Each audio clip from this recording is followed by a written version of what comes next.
அன்பார்ந்த சகோதர சகோதரிகளை இயேசு கிறிஸ்து நாமத்தினால உங்களை நான் வாழ்த்துகிறேன்.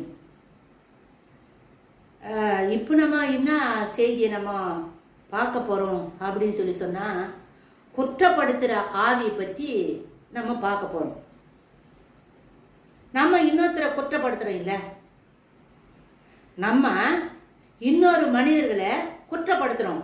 நீ இப்படி தப்பு பண்ண, நீ மக்கள்கிட்ட இருந்து காணிக்கை இப்படி வாங்குற, நீ ஃப்ராடு பண்ற, நீ மோசடி பண்ற, மக்களை ஏமாத்துற அப்படின்னு நம்ம மற்றவங்களை குற்றப்படுத்துறோம், மற்றவங்களை நியாய தீர்ப்பு செய்கிறோம். ஜட்ஜி மாதிரி உட்காந்துக்கிட்டு நியாய தீர்ப்பு நம்ம செய்கிறோம். வெளிப்படுத்தின விசேஷம் 12வது அதிகாரத்தில் என்ன தெரியுமா சொல்லுது வசனம்? தன் சகோதரன் மீது இரவும் பகலும் குற்றம் சொல்லுகிறவன் தாழ தள்ளப்பட்டு போனான் அப்படின்னு வசனம் இருக்குமா. தன் சகோதரன் மீது இரவும் பகலும் குற்றம் சொல்லுகிறவன் தாழ தள்ளப்பட்டு போனான் அப்படின்னு வசனம் இருக்குது. யார் குற்றப்படுத்துறது? சாத்தான் குற்றப்படுத்துறான். நம்மளை பற்றி கடவுள்கிட்ட குற்றப்படுத்திக்கிட்டே இருக்கிறான். அவன் கண்டிப்பாக ஒரு நாள் கீழே விழுந்துருவான். அவன் கீழே தான், அவன் தோல்விதான், அவன் நரகம்தான், அவன் பரலோகம் கிடையாது. அந்த ஸ்பிரிட்டு, அந்த ஆவி நமக்குள்ள இருந்தா, அந்த குற்றப்படுத்துகிற ஆவி நமக்குள்ள இருந்தா நம்மளும் மற்றவங்களை குற்றம் தான் படுத்துவோம். நம்ம ஆண்டவராகிய இயேசு கிறிஸ்து அவருடைய ஊழிய காலத்துல யாரையாவது குற்றப்படுத்தி இருக்கிறார பாத்தீங்களா?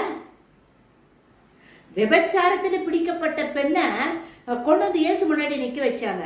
நிக்க வச்சு இந்த மாதிரி விபச்சாரத்தில் பிடிப்பட்ட பெண்ணை வந்து கல் எடுத்து அடிச்சு சாகடிக்கணும் அப்படின்றது மோயிசனுடைய நியாயப்பிரமாணத்தில் சட்டமா எழுதிருக்குது, நீ என்ன சொல்ற அப்படின்னு இயேசு கிட்ட கொண்டு வந்து பரிசேயர் சதுசேயரெல்லாம் வந்து கேட்டாங்க.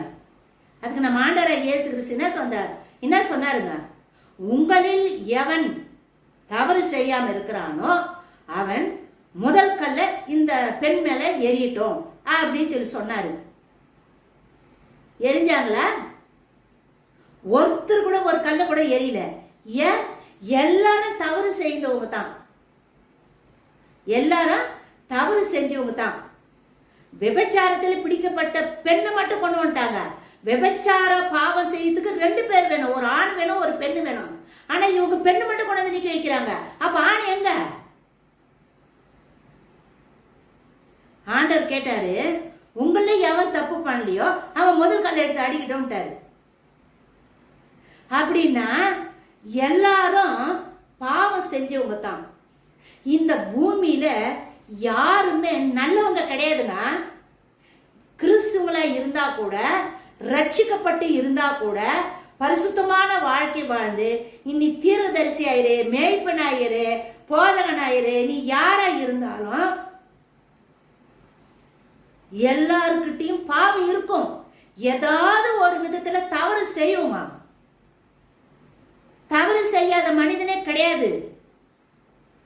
பாவம் செய்யாதவங்களே, பாவம் இல்லாதவன் சொல்லுகிறவன் பொய்யன், பாவத்தை மறைக்கிறவன் வாழ்வடைய மாட்டான் அப்படின்னு இருக்குது. எல்லாரும் பாவம் செய்யறவங்க, எல்லாரும் தவறு செய்யறவங்க. ஆனா நம்ம என்ன பண்றோம்? இது நம்ம ஒரு நியாயாதிபதி மாதிரி. இப்ப நம்ம ஆண்டவராகிய இயேசு கிறிஸ்து நியாயம் தீர்க்கிற அதிகாரத்தை யாருக்கிட்டையாவது கொடுத்துக்கிறாரா பாத்தீங்களா? வேதத்துல பேயை போட்டு நோயை நல்லாக்கு, பல அற்புத அடையாளம் எல்லாம் செய்யி, தரிதருக்கு சுவிசேஷத்தை அறிவி, கட்டப்பட்ட மக்களை கட்ட அவிழ்த்து விடு, சிறைப்பட்டவங்களை போய் சந்தி, இந்த மாதிரி பலவித அதிகாரத்தை நம்மளுக்கு நம்ம ஆண்டவராகிய இயேசு கொடுத்துட்டு போயிருக்கிறாரு. வேதத்துல நம்ம படிக்கிறோம். ஆனா நியாயம் விசாரிக்கிற வேலை, இந்த ஜட்ஜ்மெண்ட் பண்ற வேலை, தீர்ப்பு வழங்குற வேலை கொடுத்திருக்கிறாரா? நம்ம இறந்துட்ட பிறகு நம்ம தேவதூதர்களை நியாயம் விசாரிப்போன்னு எழுதியிருக்குது. நியாயம் விசாரிக்கிற வேலை, நீ குற்றவாளி, நீ தப்பு செஞ்சிருக்கிற அப்படின்னு நியாயம் விசாரிக்கிற வேலை யாருக்குன்னா நீதிபதிக்கு தான் அந்த அதிகாரம். நீதி உள்ள நியாயாதிபதிக்கு தான் அந்த அதிகாரம். யாருக்கு அந்த அதிகாரம்? கடவுளுக்கு மட்டும்தான் அந்த அதிகாரம். நீதி தீர்ப்பு வழங்குறவர் அவர் தான், மனுஷன் கிடையாதுங்க. அதனால இந்த மாதிரி மற்றவங்க குற்றப்படுத்துறவங்கெல்லாம் மற்றவங்க மேல பழி சொல்லி மற்றவங்க பேரெல்லாம் கெடுத்து மற்றவங்க பிள்ளைங்களுடைய வாழ்க்கையெல்லாம் அசிங்கப்படுத்தி கேவலமா பேசுறவங்கெல்லாம் என்ன தெரியுமா பண்றாங்க? ஆண்டவர் அவருடைய நியாயாசனத்துல உட்கார்ந்துக்கிறாரு. இவங்க என்ன பண்றாங்க? ஆண்டவரே நீங்க எழுந்துருங்க, அந்த நியாயாசனத்துல நீங்க உட்கார், எழுதுரு அப்படின்னு சொல்லிட்டு ஆண்டவர் எழுப்பி தூரம் நிக்க வச்சுட்டு இவங்க போய் அந்த நியாயாசனத்துல உட்காந்துக்கிட்டு அவங்க விசாரிக்கிறாங்க, அவங்க நீதி வழங்குறாங்க. ஆண்டவருடைய பணிய ஆண்டவருடைய சிங்காசனத்துல ஆண்டவரை தூரம் எழுப்பி தூரம் நிக்க வச்சுட்டு ஆண்டவர் உட்கார்ந்து இருக்கிற சிங்காசனத்துல, அந்த நீதி வழங்குற சிங்காசனத்துல இவங்க போய் உட்கார்ந்துக்கிட்டு இவங்க மனிதர்களுக்கு தீர்ப்பு கொடுக்குறாங்க.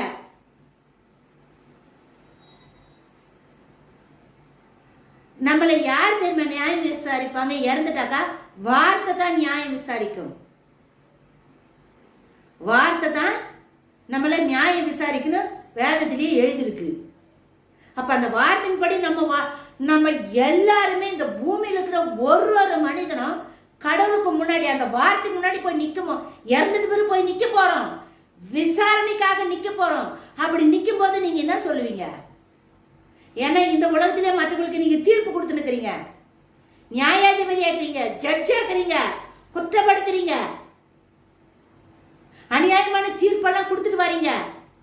ஆனா நீங்க போய் கடவுள் முன்னாடி நிக்கணுமே தீர்ப்பு பெறதுக்கு. அப்ப என்ன சொல்ல போறீங்க? முதல்ல நம்ம கண்ணில் இருக்கிற துரும்பு எடுக்கணும். அப்பதான் அடுத்தவங்க கண்ணில் இருக்கிற துரும்பு என்னன்னு தெரியும். நம்ம கண்ணிலேயே துரும்பு வச்சு நிற்கிறோம். எப்படி அடுத்தவங்க கண்ணில் துரும்பு இருக்கு? எப்படி நம்ம நீதி வழங்க முடியும்? ஒரு நிலத்துல வேலை செய்யறதுக்கு பலவிதமான வேலையாட்கள் இருக்கிறாங்க. நிலத்துக்கு அதிகாரி, அந்த எஜமான் வேலை செய்யறோன்னு வேலை வாங்கறதுக்கும் கேள்வி கேட்கறதுக்கும் அந்த எஜமானுக்கு உரிமை இருக்குது. அவங்க கேட்பாங்க, அவங்க கேட்டுக்கிட்டோம். ஊழியத்துக்கு ஆண்டவர் அழைச்சிருந்தா அழைச்சி எஜமான் கேள்வி கேட்பாரு, அவர் கேள்வி கேட்டுக்கிட்டோம், அவர் கேட்பாரு.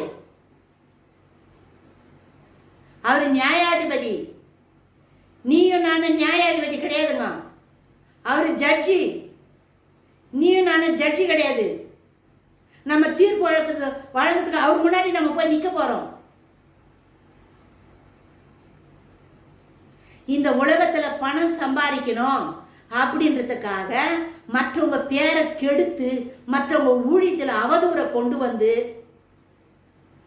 மற்ற பிள்ளைங்க, இளம் பிள்ளைங்க இப்பதான் திருமணம் ஆயிருக்குது, அந்த பிள்ளைங்க வாழ்க்கையிலாம் நுழைஞ்சி கேவலம். என்னதுங்க இது? ஒரு கிறிஸ்தவம் பண்றதா இது? உங்களை பார்த்து அடுத்தவனும் பேசுறான், வெளியாலும் தீர்ப்பு சொல்றான். அவனுக்கு என்ன ஏதுன்னே தெரியாது, ஆனா அவன் தீர்ப்பு சொல்றான். ஏன் எல்லாரும் கிளறாங்களே, நம்மளும் கொஞ்சம் கிளறி பார்க்கலான்றா இன்னும் ஒரு யூடியூப்காரன். எல்லாரும் பேசுறாங்களே, நம்மளும் கொஞ்சம் பேசி பார்க்கலாமே அப்படின்னு அவனே சொல்றான். எதுவுமே நம்ம போய் கண்ணால பார்க்கல. அப்படி அவங்க தவறு செய்யறாங்க, சட்டத்துக்கு வேதத்துக்கு விரோதமா நடக்கிறாங்க. அந்த சகோதரன் சகோதரி மீது உங்களுக்கு அன்பு பாசம் இருந்துச்சுன்னா நீங்க நேரடியா போய் சொல்லுங்க, வசனம் இப்படி இருக்குது, நீங்க இப்படி நடக்கிறீங்க, எங்களுக்கு இது கஷ்டமா இருக்குது, அதனால இப்படி நீங்க செய்யாதீங்க அப்படி நீங்க சொல்லுங்க, நேரடியா போய் சொல்லுங்க. பணம் சம்பாதிக்கிறதுக்காக அடுத்தவன நம்ம குறை சொல்றோம். குற்றப்படுத்துற ஆவி, குற்றப்படுத்துகிற ஆவி. ஒவ்வொரு நாளும் நம்ம வேத வசனத்துக்கு பயந்து தாங்க வாழணும். வேத வசனத்துக்கு நான் நடக்கணும், நீங்க நடக்கணுமா? மற்றவங்களை பத்தி என்னை பத்தி கேள்வி நான் மறிச்சுன்னா என்னதான் கேள்வி கேட்பாரு. அடுத்தவங்களை பத்தி கேள்வி கேட்க மாட்டாரு. நீ எப்படி வார்த்தையின்படி நீ வாழ்ந்தன்னு என்னதான் கேள்வி கேட்பாரு. உங்களை கேட்பாரு. நீங்க மறிச்சு நீங்க ஆண்டவருக்கு முன்னாடி போய் நின்னீங்கன்னா நீ எப்படி இந்த உலகத்தில் நீ எப்படி வாழ்ந்த, வார்த்தையின்படி நீ வாழ்ந்தியா அப்படித்தான் ஆண்டவர் நம்மளை கேட்பாருங்க. உங்களை கேட்பாரு, என்ன கேட்பாரு. அடுத்தவங்க என்ன செஞ்சாங்க, அடுத்தவங்க தப்பு பண்ணாங்களா, நீ கண்டுபிடிச்சியா திருடன மாதிரி, நீ போலீஸா, திருடனை கண்டுபிடிச்சிட்டியா, உனக்கு போலீஸ்க்குரிய மெடல் கொடுத்துட்டாங்களா அந்த உலகத்துல?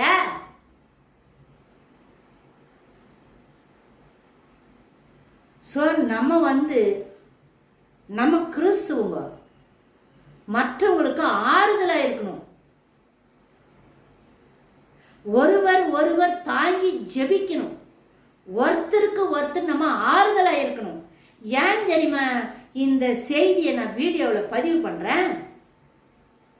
இப்படி குற்றப்படுத்துறவங்கள கிறிஸ்துவங்க தான். ஏன்னா நம்ம எல்லாருமே இயேசு கிறிஸ்துவனுடைய சரீரத்தை உட்கொள்றோம், இயேசு கிறிஸ்துவனுடைய ரத்தத்தை பானம் பண்றோம். ஒரே சரீரத்துல ஒரே பந்தில நம்ம எல்லாரும் ஒரே அப்பத்தை புசிக்கிறோம். இயேசுன்ற அப்பத்தை புசிக்கிறோம். ஒரே பானம், இயேசுன்ற ரத்தம், ஒரே பானத்தை இந்த உலகம் முழுது இருக்க கிறிஸ்துவ நம்ம பருகிறோம். ஒரே பந்தியில தான் நம்ம இருக்கிறோம். இயேசுனுடைய சரீரம் தான் நம்ம எல்லாருமே. இயேசுனுடைய சரீரம் தான். அந்த சரீரத்துல ஒரு பகுதியில பாதிப்பு ஏற்பட்டா இன்னொரு உறுப்பு கவலைப்படுமா படாதா? பவுல் சொல்றாரு இல்ல, நம்ம எல்லா உறுப்புகளும் ஒன்றோடு ஒன்று இசைவாய் பொருத்தப்பட்டிருக்குது.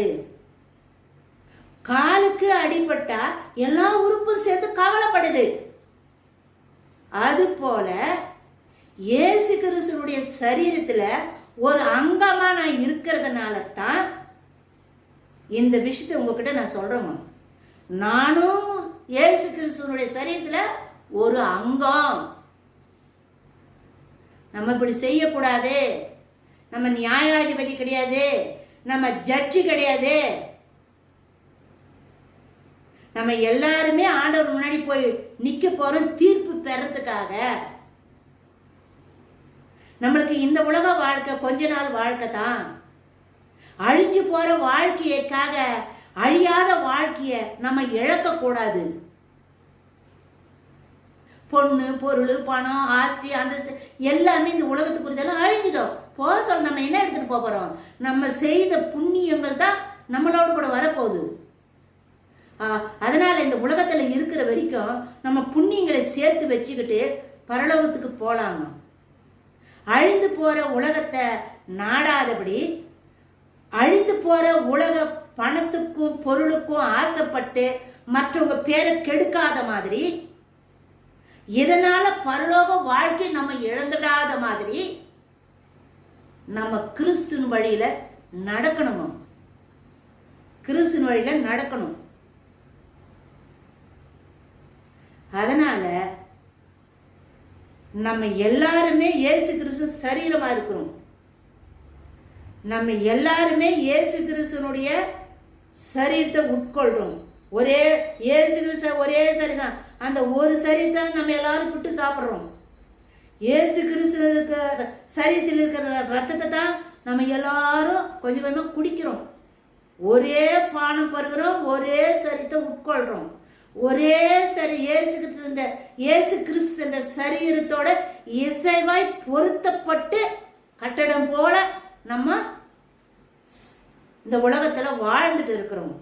அதனால நம்ம யாருக்கும் தீர்ப்பு கொடுக்க வேண்டாம்.